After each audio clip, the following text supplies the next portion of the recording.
Last month job వచ్చిందని చెప్పావు కదా, ఏమైంది? రిసెషన్ టైం కదా, నా జాబ్ వచ్చిన వారానికి కంపెనీ మూసారు. ఇలా నీకు జాబ్ ఇవ్వగానే మూతపడిన సెకండ్ కంపెనీ ఇది. లాస్ట్ 1 year నుండి నీకన్నీ ఎదురు దెబ్బలే. బాధగా లేదా? బాధగానే ఉంది, కానీ నీ చేయిలా పట్టుకుంటే ఆ బాధ కూడా మెమరీలాగా ఉండిపోతుంది. చేయి ఎందుకు చల్లగా ఉంది?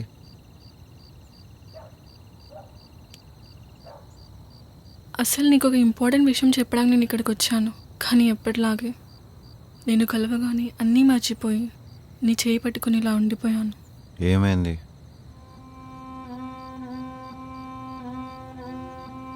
నాకు పెళ్ళి ఫిక్స్ అయింది. నేను వదులుకోవాలని లేదు, ఇంట్లో వాళ్ళని బాధ పెట్టాలని లేదు. ఆ టెన్షన్తోనే ఇక్కడికి వచ్చాను. ఏం చేయమంటావు? ఐ థింక్ నీ లైఫ్ ఒక జాబ్ ఆర్ మ్యారేజ్కి కన్ఫైన్ కాదు.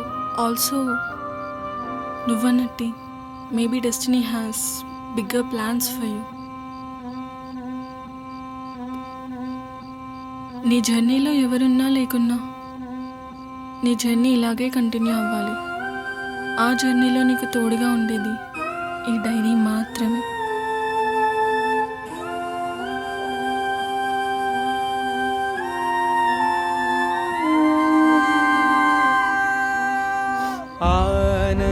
ఆనందతీరం ఓరాగమై వీడింది మౌనం ఏనావకై వెలుగు పూలదారులు వెదురు వేణుగాలులు వలసవాలు చినుకులు సదాశివుడిలో లయమైన పంచభూతాలానే ఈ ప్రయాణంలోని 5 కథలు ఒకటవ్వబోతున్నాయి.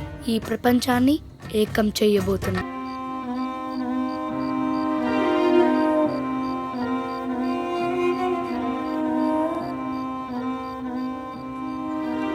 ఏమైనా పిల్ల అట్లా డల్గా పోయింది? ఏం లేదురా, తన పెళ్లి ఫిక్స్ అయింది. పిల్ల ఇంకో 2 monthsలో ఇండియా వదిలి వెళ్ళిపోతుంది. ఏమైందిరా? పిల్ల అంటుండు. ఏంటి పెళ్లి ఫిక్స్ అయిందా? రే నువ్వెటు వేస్ట్ గాడివి, ఆ విషయం మాకు బాగా తెలుసు. మరి అమ్మాయికి ఏమైందిరా అంత కూల్గా పోయింది? రేయ్, మీ అందరికంటే తనే నన్ను బాగా అర్థం చేసుకుందిరా, అందుకే వెళ్ళిపోయింది. It's okay.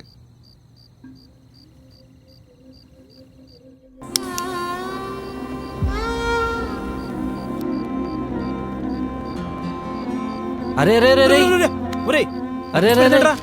అవి సర్టిఫికెట్స్ రా. సర్టిఫికేట్స్ రా. ఎంత మాత్రం ఫస్ట్ స్టేషన్ ఉంటే తగలబెట్టేస్తావా? రేయ్, నాకేం ఫ్రస్ట్రేషన్ లేదురా. మరి ఎందుకు తగల పెట్టినావు అవన్నీ? ఇప్పుడు దాకా జాబ్ చేయాలనుకుంది నా కోసం కాదు. మరి ఇంకెవరి కోసం? మా అమ్మ నాన్న ప్రియా కోసం. ఆ విషయం వాళ్ళందరూ దూరమాక నాకు అర్థమైంది. సరే ఇప్పుడు ఏం చేద్దాం అనుకుంటున్నావు? నీకేదో ప్లాన్ ఉంది కదా, అదేంటి చెప్పు. నేనేంటో నాకేం కావాలో తెలుసుకుందాం అనుకుంటున్నారా?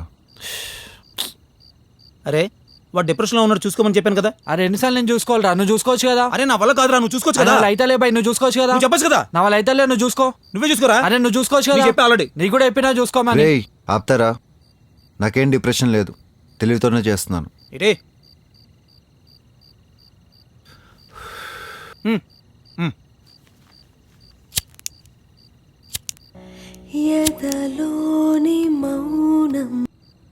అరే ఏం చూస్తున్నావురా? స్టార్స్ని చూస్తున్నారా? స్టార్సా? స్టార్స్ అనగా నక్షత్రాలు. మనకి పని పాట ఏం లేదుగా, అవే చూస్తుంటాం. సర్లే కానీ ఏం లెక్కెట్టావు? అర్థమైంది. అరే అప్పుడెప్పుడు చిన్నప్పుడు ఒక సినిమా చూశాను రా, ఆ సినిమా పేరు గుర్తు రావట్లేదురా. అదేంటంటే గుర్తొచ్చింది, మాతృదేవోభవ. ఆ సినిమాలో హీరోయిన్కి ఎన్ని కష్టాలు ఉన్నాయో తెలియదు కానీ నీకు మాత్రం చాలా ఉన్నాయిరా. అయినా సరే ఏం తెలియనట్టు, కనీసం చీమ కొట్టినట్టు ఏమి యాక్ట్ చేస్తున్నావురా? ఎందుకు ఉండాలిరా? అరే నాకు తెలుసురా నువ్వు డిప్రెషన్లో ఉన్నావని. ఎందుకు టెన్షన్ పడుతున్నావు? మేమందరం లేమా? అరే మీ సోదాపి మీరు చెప్పాలనుకుని చెప్పేసి వెళ్ళిపోండి, నన్ను ప్రశాంతంగా ఉండనివ్వండి. తోమలో నీకు ఫస్ట్ ఇయర్లో హెచ్ఓడి శాస్త్రి గుర్తున్నాడా?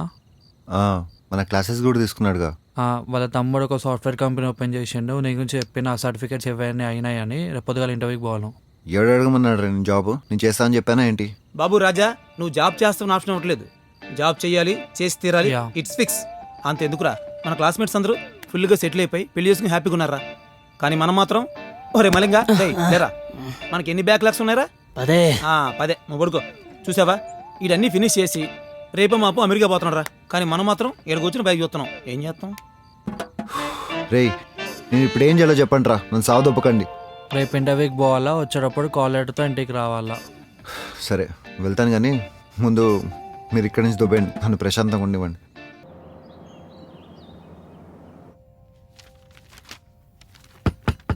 కమెన్. నువ్వా?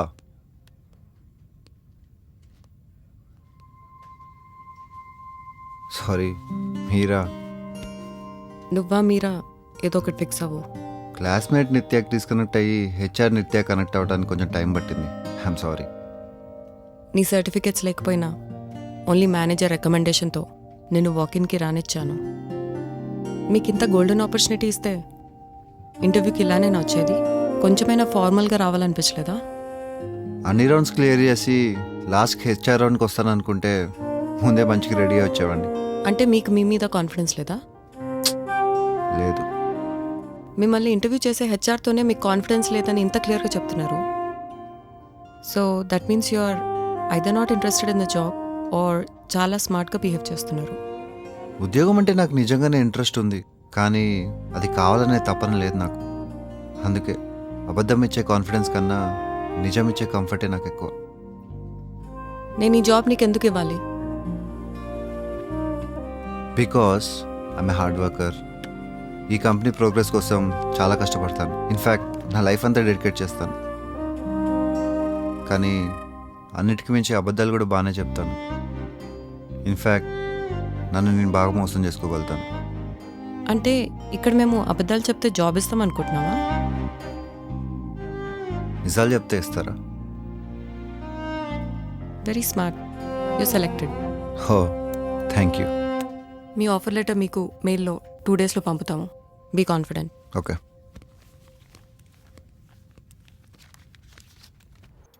Hi guys. Hello sir. ఈరోజు మన ప్రాజెక్ట్లోకి ఒక కొత్త రిక్రూట్ జాయిన్ అయ్యాడు. Let us congratulate and welcome him. ఆతి. I'm Charan, project manager here. For the fast 8 years I'm working in this company. Hard వర్కర్స్కి మంచి గ్రోత్ ఉంటుంది. I believe in your hard work. Thank you sir. And ఈ కంపెనీలో చేరిన ప్రతి ఒక్కరిని first day మేము ఒక క్వశ్చన్ అడుగుతాం. ఆ క్వశ్చన్ మీ కెరీర్ గ్రోత్ని ఎప్పటికప్పుడు గుర్తు చేస్తూ ఉంటుంది. తప్పకుండా అడగండి sir. In coming 5 years, where do you see yourself? ఈ ఆఫీస్లో మీ మధ్య అయితే డెఫినెట్గా ఉండను. వాట్? త్వరలో నీ ఉద్యోగం మానేస్తాను, ఏం తీడు? వరల్స్ నన్ను ఉద్యోగంలో తీసేస్తారు. అంతవరకైతే ఐమ్ షూర్. ఆ తర్వాత ఏంటో నాకు కూడా తెలియదు.